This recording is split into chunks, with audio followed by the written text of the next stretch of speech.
Olá, tudo bem? A convite da casa, nós vamos falar um pouco sobre o capítulo 25 do Evangelho segundo o Espiritismo, cujo título é Buscai e Achareis. Mas antes de falarmos sobre este capítulo, vamos nos interiorizarmos um pouco. Vamos fechando os nossos olhos físicos, vamos respirando profundamente,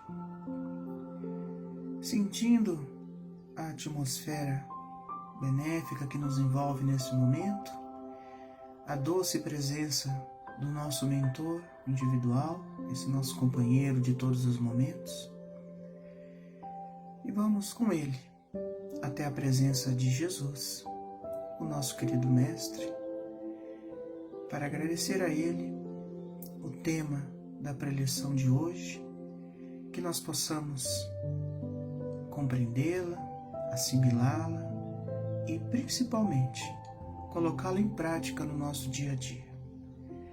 E com ele, nós vamos nos aproximando de Deus, nosso querido Pai, onde vamos agradecendo por mais este dia, por mais essa oportunidade de estudo, de compreensão dos ensinamentos de Jesus e também das suas leis tão sábias e justas, à luz do conhecimento espírita, e agradecer por toda a proteção espiritual que sempre não nos é negada através da prece.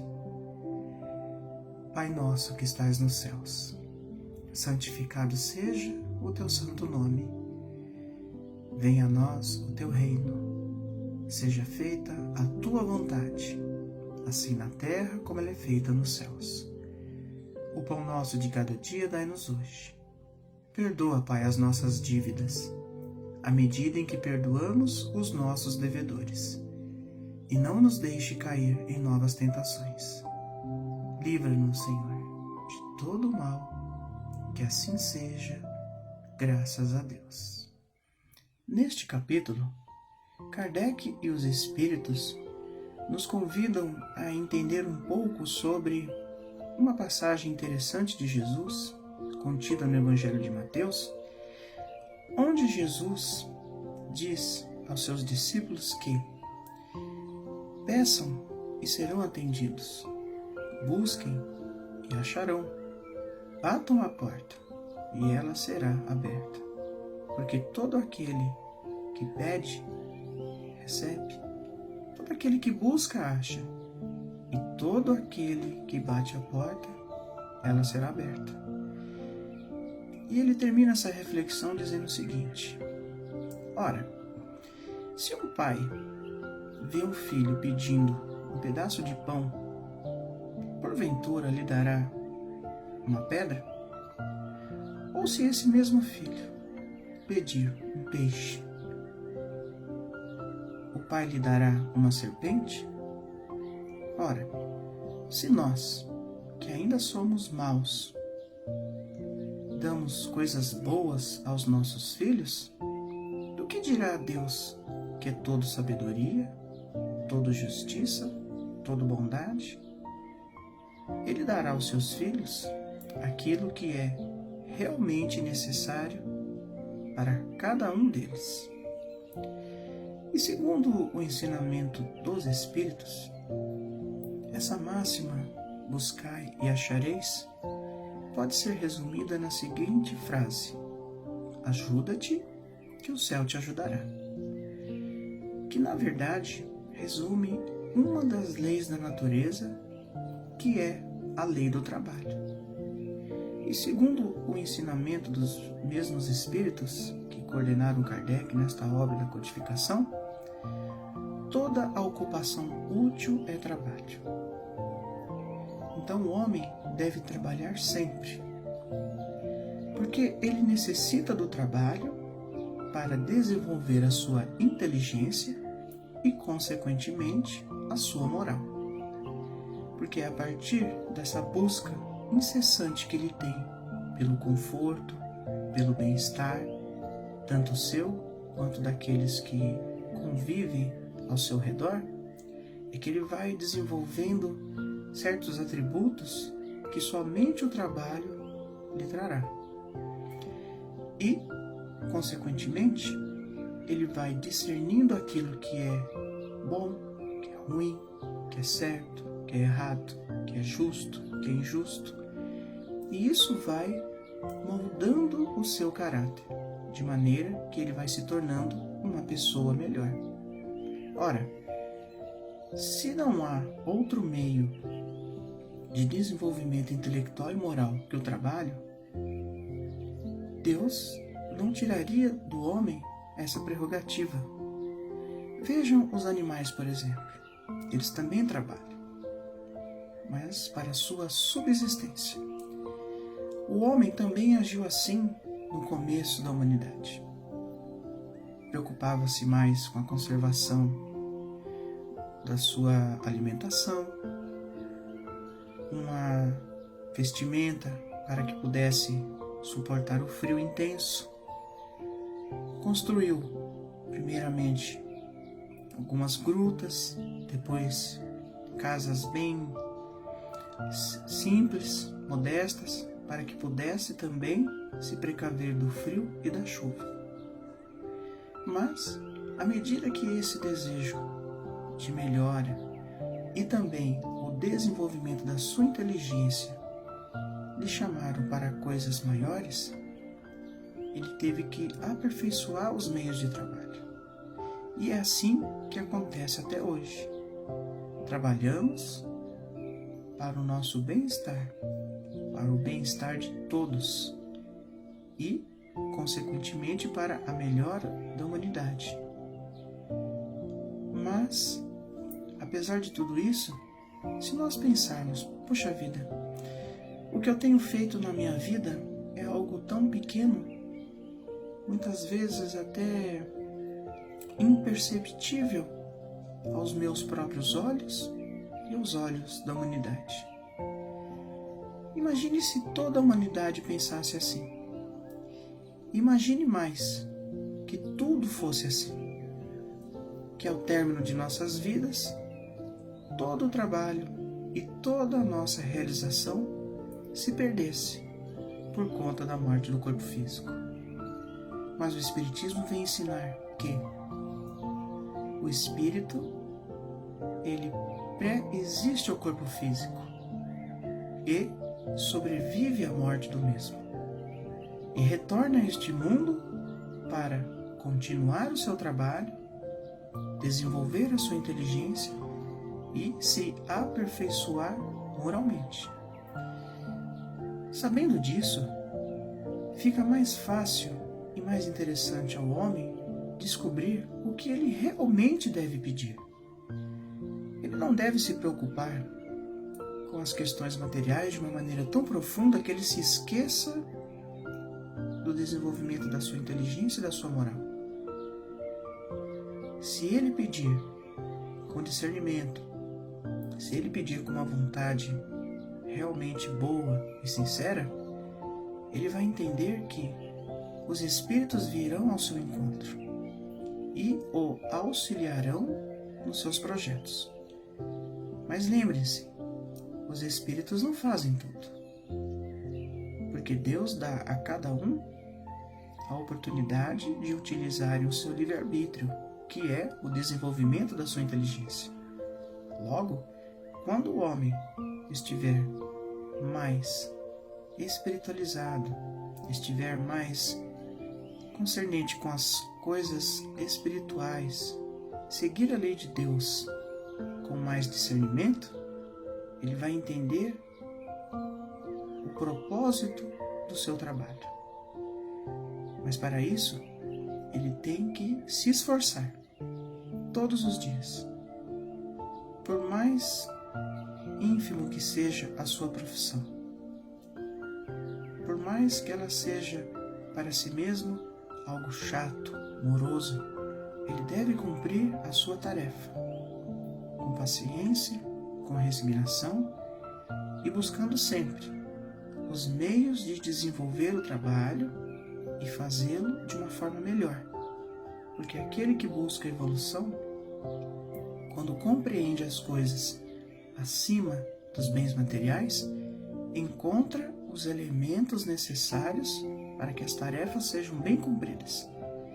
Foi isso que Jesus quis dizer com buscai e achareis. Ou seja, devemos fazer a nossa parte, pedir a assistência dos bons espíritos, e eles virão ao nosso encontro, nos auxiliando, nos dando o suporte, as forças, as energias necessárias para que possamos vencer as nossas dificuldades, as nossas deficiências e assim terminar os nossos projetos de maneira clara, objetiva e sempre visando o bem nosso e de toda a humanidade. No tempo em que esteve aqui na Terra, Jesus percebia a preocupação que acometia todos os homens sobre aquilo que eles comeriam, beberiam, sobre aquilo que eles vestiriam, tanto no dia de hoje como no dia de amanhã. Uma preocupação que também é atual.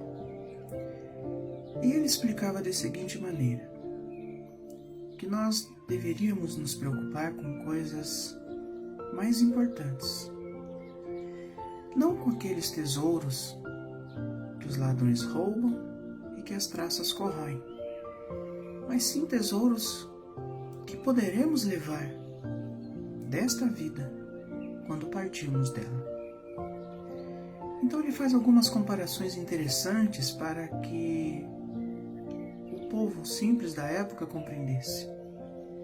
E que nós, que nos julgamos assim seres muito inteligentes e evoluídos, infelizmente ainda não compreendemos. Ele falava sobre aves do céu que não semeiam, não produzem e nem guardam em celeiros. E, no entanto, elas não passam fome.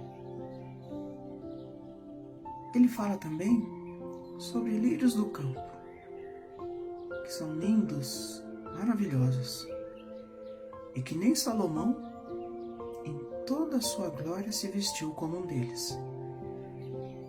E ele ressalta o seguinte: ora, se uma erva do campo que é tão bonita e daqui a pouco é jogada ao fogo, ou seja, tem uma vida efêmera, porque ela é matéria, do que dirá as nossas preocupações?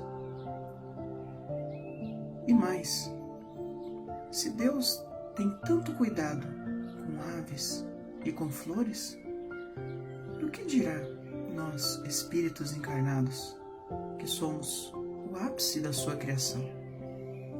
E ele termina dizendo o seguinte: buscai o reino de Deus e a sua sabedoria, e todas as outras coisas vos serão acrescentadas.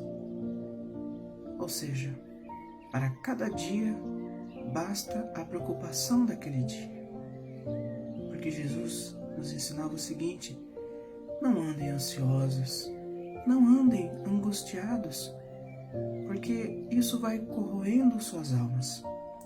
Seus dias se tornam improdutivos, suas preocupações excessivas não resolvem problema algum. E para isso, eu trouxe um pequeno texto do livro Jesus no seu dia a dia, para que possamos entender melhor o poder da insatisfação que tanto acomete a cada um de nós nos dias de hoje. O texto diz o seguinte: a insatisfação campeia em toda parte. A todo momento podem se encontrar os que estão insatisfeitos. Insatisfeitos com o corpo, insatisfeitos com a situação financeira, insatisfeitos com a família. O problema reside em que quem é insatisfeito é infeliz. Analisando os fatos sob a ótica da razão, a insatisfação é um erro dos mais graves, já que nada está fora de ordem nas coisas de Deus.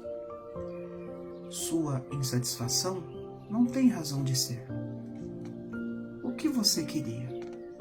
um corpo mais saudável, mas o seu corpo físico foi modelado pelo seu perispírito, imprimindo nele as deficiências morais. Portanto, o seu corpo é adequado. Uma família melhor? Mas aqueles que constituem sua família são os espíritos com os quais você está em débito, aguardando o ressarcimento. Portanto, sua família é a ideal. Uma condição financeira mais confortável, mas, por certo, já teve muitas posses e o resultado foi catastrófico. Portanto, sua situação é a necessária para a sua evolução. Uma esposa perfeita, e aqui eu poderia acrescentar, ou um marido perfeito, mas se você não é perfeito, por que acha que tem direito de exigir perfeição? Portanto, a sua esposa ou marido são bem mais perfeitos do que você merece, considerando o seu passado. Só há uma insatisfação que é justa e que você sempre deve ter: a insatisfação com a sua condição evolutiva. Neste caso, a insatisfação sem conflito é bem-vinda. De resto, está tudo certo. Essa reflexão contida nessa mensagem e o ensinamento de Jesus sobre as aves dos céus e os lírios do campo nos dão a clara noção de que muitas vezes, ou em todas as vezes em que nos encontramos tristes, angustiados, insatisfeitos com a vida, é devido aos nossos excessos, a busca incessante pelo poder, pela riqueza, pela fartura, quando na verdade, nas coisas mais simples da vida, é que nós encontramos a paz, o equilíbrio e a felicidade. Ou seja, quando Jesus nos convida a buscar o reino de Deus e a sua sabedoria, Ele está nos convidando a trabalhar com tranquilidade, com calma, a viver as coisas desse mundo sem ficar preso a ele, ou seja, vestir o necessário, comer para viver e não viver para comer, acumular dinheiro, posses necessárias à nossa sobrevivência aqui na Terra. Não estamos negando o conforto, mas o excesso dele, que muitas vezes nos levam à luxúria, aos excessos de toda ordem.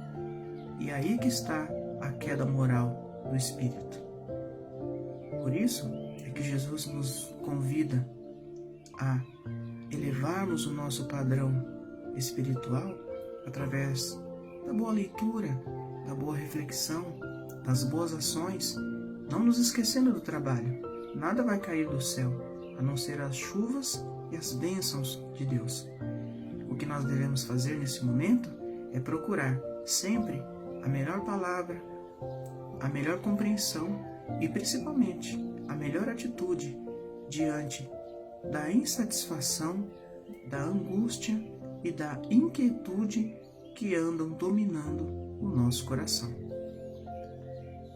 E Jesus também nos convida a não nos cansarmos pelo ouro, ou seja, trabalharmos e trabalharmos por conta da nossa vaidade e do nosso orgulho, dessa busca incessante por aquilo que é efêmero, por aquilo que nós não levaremos desta vida. E ele fala o seguinte, que nós temos que ter a real necessidade de fazermos o bem. E esse bem ele deve ser propagado por meio da doutrina que professamos. No nosso caso, a doutrina espírita. Devemos consolar as pessoas, dizendo a elas sobre a realidade do mundo espiritual. Dizer que nós somos espíritos e que pré-existimos a este corpo físico, ou seja, o corpo é apenas um instrumento para continuarmos e desenvolvermos a nossa vida aqui na Terra. E que num determinado momento desta vida, nós teremos que deixá-lo. Mas levaremos outro tipo de bagagem. O conhecimento, o bem que fizemos aos outros, as amizades que construímos, mas também aquilo que mal fizemos, as inimizades, os adversários. Mas à medida que o espírito cresce, que o espírito evolui, essa segunda parte vai diminuindo e os verdadeiros tesouros, eles vão aumentando e a nossa bagagem vai crescendo.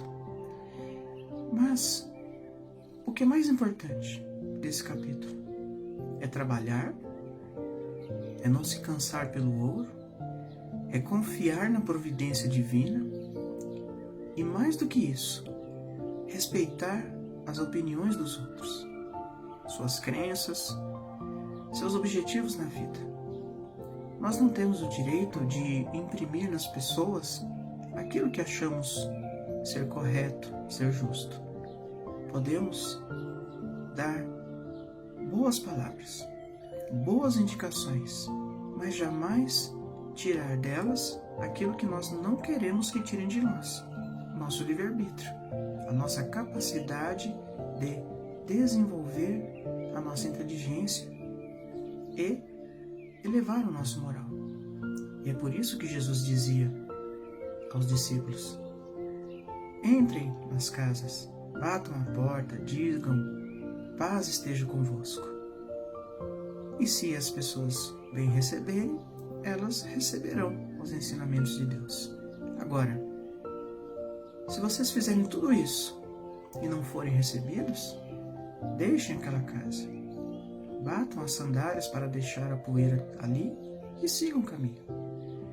É assim que deve agir o espírita, com liberdade, com respeito, com humildade, e assim se livrando dos desejos materiais excessivos e buscando no estudo e no trabalho produtivo a sua elevação espiritual, ele estará de uma maneira bem sutil e muitas vezes até imperceptível, contribuindo para uma sociedade cada vez mais justa, cada vez melhor. E que assim seja. E vamos assim, nesse momento, novamente fechar os nossos olhos e agradecer a Deus pelos ensinamentos deste dia, desta preleção. E vamos aproveitando essa atmosfera de paz e de equilíbrio para vibrarmos. Vibrarmos por todo o planeta Terra, por todo o momento pelo qual estamos passando,